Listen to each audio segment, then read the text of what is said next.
ওই, আমার ঠোঁট ছাড়ো, অনেক ব্যথা লাগছে। সুইটহার্ট, তোমার ঠোঁট এত মিষ্টি যে ছাড়তে ইচ্ছে করে না। কেন? এর আগেও তো অনেক খেয়েছো, তখন কি মিষ্টি লাগেনি? হ্যাঁ, লেগেছিল, বাট তখন তো তুমি আমার দুষ্টু দুষ্টু বেস্ট ছিলা, আর এখন তো তুমি আমার মিষ্টি বউ। মিষ্টি বউর মিষ্টি ঠোঁট, উপস বেবি, সব মিষ্টান্নকে হার মানায়। বুঝেছি। এবার প্লিজ ছাড়ো, ফ্রেশ হয়ে আসি। না, আমি আরো আদর করব।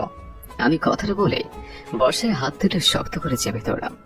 এদেশে অনেক লজ্জা পেয়ে অন্যদিকে ফিরে ভয়ার্থ কণ্ঠে বলল, প্লিজ শ্রাবণ, আমার খুব ভয় করে, আজকে ওসব করো না। ওসব কি শোনা, আমরা তো আজ বাসর করব। আজকে না প্লিজ, আমাকে কিছুদিন সময় দাও। এই শাকচুন্নি, এতদিন তো বিয়ের জন্য পাগল করে দিচ্ছিলে, এখন বাসর করতে ভয় পাচ্ছ কেন? জানি না, বাট আমার কেমন যেন লাগছে। তুমি যাই বলে যান, আমি আজ শুনছি না তোমাকে অনেক সাধারণ পর কাছে পেয়েছে, এত সহজে ছাড়া ছেড়ে নেই। এই ভালো হচ্ছে না কিন্তু। আর কিছু হোক বা না হোক, আমাদের বেবি হবে জান, জাস্ট একটু কাছে আসো। আমি হ্যাচকা টান মেরে বর্ষাকে আমার কোলে এনে ফেললাম, তারপর তার ঠোঁটে মৃদু কামড় বসালাম। কিছুক্ষণ পর ঠোঁট ছেড়ে তার গলায় ঘাড়ে চুমুকে দিলাম। এসবের মাঝে ওর শাড়িটা খুব বিরক্ত করছিল। বউ, যাও শাড়িটা চেঞ্জ করে আসো। পারবো না, আমি খুব টায়ার্ড, তোমার লাগলে চেঞ্জ করে নাও। জান, ইউর সিরিয়াস? আমি চেঞ্জ করে দিব? হ্যাঁ, তুমি চাইলে আমার ড্রেস চেঞ্জ করে 3 পিস পরিয়ে দিতে পারো। বেবি, জাস্ট ওয়েট, আমি এক্ষুনি আসছি। এই বলে খাট থেকে নেমে ড্রয়ার থেকে বর্ষার জন্য লাল রঙের 3 পিস এনে তার শাড়িতে হাত দিলাম। এতে বর্ষা ঘোরমাখা চোখে তাকিয়ে আমাকে শক্ত করে জড়িয়ে ধরল। আমি তার কপালে আলতো করে ঠোঁট ছুঁয়ে দুষ্ট হেসে বললাম, সত্যি পরিয়ে দিব? পরে আবার বলবো না তো তোমার জামাই লুচ্চা? না থাক, এমনিতেই তুমি আমাকে অনেক লজ্জায় ফেলে দিছো, বাকি যা আছে সবটুকু কেড়ে নিও না। দাও, আমি পরে নিচ্ছি। কেন কেন, আমি পড়ালে সমস্যা কোথায়? কিছু না, তুমি অপেক্ষা করো, আমি ওয়াশরুম থেকে আসছি। বর্ষা লজ্জা লজ্জা মুখ করে আমার হাত থেকে শাড়িটা কেড়ে নিয়ে দৌড়ে ওয়াশরুমে চলে গেল। আমি মৃদু হেসে ওয়াশরুমের কাছে গিয়ে লুকিয়ে পড়লাম। প্রায় 10 মিনিট পর বর্ষা যেই বের হয়েছে অমনি তাকে কোলে তুলে নিলাম। বর্ষা ভয়ে আঁতকে উঠে চোখ দুটো গোল করে তাকিয়ে দেখে আমি তাকে কোলে নিয়ে মুচকে মুচকে হাসছে। কি করছো? গলায় লাগছে তো। একদম মেরে ফেলবো, সব সময় শুধু দুষ্টুমি করতে হবে? আচ্ছা জান, তুমি কি ভয় পাচ্ছিলে যে এমন কোন ভূত এসে হুট করে তোমাকে কোলে তুলে নিচ্ছে? হ্যাঁ সত্যি, আমি একটা মোষ দাড়িওয়ালা ভূতের ভয় পাচ্ছিলাম, যে ভূতটা এখনো আমাকে কোলে তুলে রেখেছে। আমি ভূত হলে তুমি কে, সারা গাছের পেট নিয়ে? ছাড়ো, তোমার সাথে কথা নেই। আরে কই যাও, এখনো তো কিছু করে নেই। করতে হবে না তোর, ছাড়, আমি ঘুমাবো। আরে রাগ করো না বউ, আসো আমরা বাসর করি। করবো না বাসর, আমি যাচ্ছি, আম্মুর সাথে ঘুমাবো। এই বলে বর্ষা চলে যেতে গিয়েও চুপ হয়ে গেল। হয়তো ও ভুলে গেছে সে এখনো আমার কোলে বসে কথাগুলো বলছিল। কি হলো, যাও, থেমে গেলে যে? না, বাসরাতে বেরিয়ে গেলে আম্মু কি ভাববেন? কি ভাববেন আম্মু? আচ্ছা বাদ দাও। এই, তোমাকে লাল ড্রেসে এমন গরম গরম আছে কেন? ইচ্ছে করছে সে গরমে পুড়ে যায়। দেখো, পুড়তে এসে আবার ঝলসে যেও না যেন। ঝলঝলে ক্ষতি নেই, বাট তোমার শরীরে উষ্ণ ছোঁয়া পেতে চাই। এবার বর্ষা যেন তার লজ্জার শেষ প্রান্তে পৌঁছে গেছে। এতক্ষণ আমার কোলে থাকায় তার খুব অস্বস্তি হচ্ছিল। আমি সেটা বুঝতে পেরে তার কোল থেকে নামিয়ে বিছানা শুয়ে দিলাম। তারপর ধীরে ধীরে তার কাছে এগিয়ে যেতে বর্ষা আমার মাথায় হাত চালিয়ে শক্ত করে চেপে ধরল। 2 দিন আগে প্রায় আধ ঘন্টা হয়ে গেল বর্ষার জন্য ওয়েট করছে, এখনো শাকচুনিটা আসার নামগন্ধ নেই। কে জানে কোন ছেলের সঙ্গে লাইন মারছে। পকেট থেকে ফোনটা বের করে যে ওর নাম্বারে কল দিতে যাব, তখনই সে এসে আমার দৃষ্টিকে তার থেকে আবদ্ধ করলো। আমি পলকহীন চোখে বর্ষাকে দেখছে। এই কি করছো? ওরা দেখছে তো। রাখো তো তোমার দেখা দেখি। আরে না না জান, সেটুকু হবে না, অন্যের কথা ছাড়ো, আমার চোখের দিকে তাকাও। ওকে বাবু, আগে আমাকে কোল থেকে নামাও। রাখ তোর বাবু, বল এতক্ষণ কোথায় ছিলে আর কোন ছেলের সঙ্গে ডেটিং করছিস?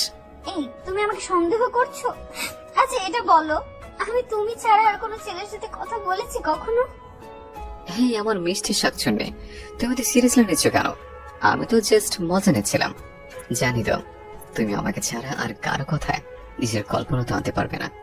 জানো যখন আমাকে এত কষ্ট কেন দাও? কারণ তোমাকে কষ্টে রাখাতে আমার অনেক মজা লাগে।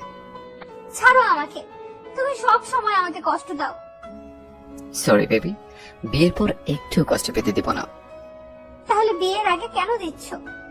আমি তার কথার কোনো উত্তর না দিয়ে হুট করে 4 ঠোঁট এক করে দিলাম। শ্রাবণ, ভালো হচ্ছে না কিন্তু। এই তো জাস্ট শুরু জান, পুরো সংসার জীবনটা তো এখনো বাকি আছে। বর্তমানে বাসের রাতে বেরোনোর পর আমাদের অবস্থা। শ্রাবণ, আর পারছি না, এবার ছাড়ো প্লিজ। আমার অনেক ক্লান্ত লাগছে, বাট জান গরমের ঝলসানোটা তো দারুণ ছিল। বর্ষার কপালের ঠোঁট ছুঁয়ে তৃপ্তিমাখা দৃষ্টিতে তাকালাম। সে আমার বুকে শুয়ে মুচকে এসে বলল, আমাকে এত কাছে পেয়ে তুমি খুশি তো? হ্যাঁ সোনা, জানো তুমি সত্যি একটা আগুন। যাও, মজা করো না, আমি এতটা সুন্দরী না, বুঝছো? আপনি অনেক বেশি সুন্দর। আর হ্যাঁ, এইভাবে বলার জন্য সরি, কিন্তু যা বলেছি আমার কাছে তুমি তার থেকেও বেশি গেছো। পৃথিবীতে তোমার চেয়ে অনেক সুন্দরী আছে জানি, তবে তুমি আমার কাছে সব থেকে সেরা আর আমার হৃদয়ের সর্দারিনী। বর্ষা আমার থেকে কিছুক্ষণ অবচকে তাকিয়ে দোকানে আলতো করে চুমু এঁকে দিলাম। তাকে করে নিয়ে দুজন একসাথে ফ্রেশ হয়ে এসে জড়িয়ে ধরে ঘুমিয়ে গেলাম। পরের দিন ভোরে মুখে কারো নখের আঁচড় খেয়ে ঘুম ভেঙে গেল। চোখ মেলে তাকিয়ে দেখে বর্ষা আমার সারা মুখে হাত বুলিয়ে দিচ্ছে। ভোরের ওই মিষ্টি রোদ তার মুখে এসে পড়েছে, যার ফলে বর্ষার ওই মায়াবী ফর্সা মুখটা আরো উজ্জ্বল দেখতে লাগছে।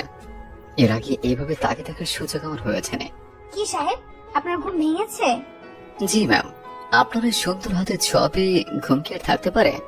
যাও দুষ্টু, আজকাল তুমি একটু বেশি বলে ফেলো। তাই? কিন্তু আমার তো মনে হয় না। এই বাবু, তোমাদের কিচেনটা দেখিয়ে দাও, আমি তোমার জন্য কফি বানিয়ে নিয়ে আসি। লাগবে না, আমি আজ থেকে কফির বোতল মিষ্টি খাবো। মানে, কফির বোতলে কেউ আবার মিষ্টি খায় নাকি? কেউ না খেলেও আমি খাবো। এই বলে দ্রুত ফ্রেশ হয়েছে বর্ষাকে চাপড়ে ধরলাম। তারপর ধীরে ধীরে তার ঠোঁটের দিকে এগিয়ে যাচ্ছে। তখন সে আমার ঠোঁটে আঙুল রেখে বলল, শ্রাবণ, এখন না প্লিজ। শ্রাবণকে দেখে বর্ষা কখনো বলে না এখন না প্লিজ। যাও, তুমি আমার একটা কথা শোনো না। কে বলে শুনে না, জাস্ট একটু মিষ্টি খেয়ে ছেড়ে দেব। ওকে, তাড়াতাড়ি করো, না হলে বাইরে থেকে ডাকাডাকি শুরু হয়ে যাবে। না জান, আস্তে আস্তে করবো। ওই, এবার কিন্তু রাগ করবো। থাক, আপনারা রাগ করতে হবে না, আসুন মিষ্টি মুখ করি। কথাটা বলে বর্ষার ঠোঁটে মৃদু কামড় বসিয়ে দিলাম। এতে সে ব্যথায় চেঁচিয়ে উঠল, ওই, কামড় দিচ্ছ কেন? আজ তোমার ঠোঁট খেয়ে ফেলবো। রাক্ষস নাকি? তাই। এই, আমাকে শক্ত করে জড়িয়ে ধরো। ঠিক আছে, আরো কাছে আসো। তুমি টেনে নিতে পারো না? বর্ষা তার কথা শেষ করার আগে আমি তাকে শক্ত করে জড়িয়ে ধরলাম। এমন সময় আমার বোন মারিয়ে এসে বর্ষাকে ভাবি ভাবি বলে ডাকাডাকি শুরু করে দিল। ব্যাস, হয়ে গেল আমাদের রোমান্সের দফা রফা। বর্ষা আমার থেকে নিজেকে ছাড়িয়ে দরজা খুলতে শুরু হয়ে গেল ভাবি ননদের দুষ্ট মিষ্টি আলাপ। এখানে আমার না থাকায় বেটার। আজকের মতো বিদায় নিচ্ছি। সবাই ভালো থাকবেন, আর গল্পটি কেমন লাগলো কমেন্ট করে জানাবেন।